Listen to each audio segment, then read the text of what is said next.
Please welcome back to the 700 Club, Jonathan Evans. Jonathan, great to have you with us again. Great to be here. Thanks for having me. You know, everybody has battles and challenges in their lives. Your book is written from a very personal experience. Let's start with your mom's cancer journey. I know your family well enough to know that you all were praying and believing for healing. How did her death and that journey test your faith and become a testimony for you and the family?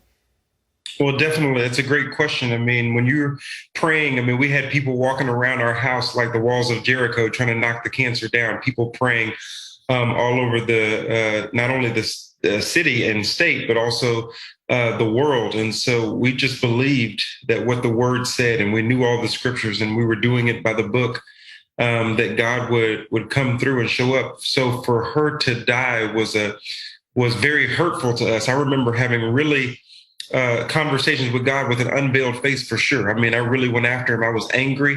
I was dealing with a lot of darkness. I was just frustrated at my faith because it seemed to not work. And I really got a dialogue in that moment when I really went after God.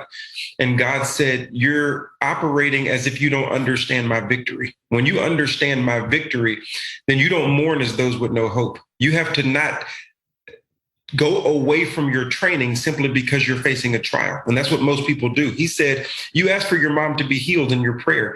I gave you one better. I healed her eternally.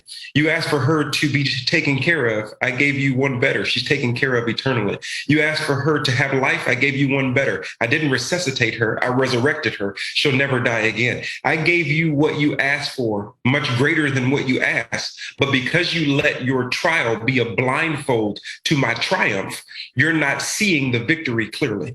And when he gave me that understanding, it became a testimony of our faith. It became a testimony of what that this battle that we went through was just the precursor to our victory when he gave me that understanding. And that's what people have to understand. And that's what I understood at that time.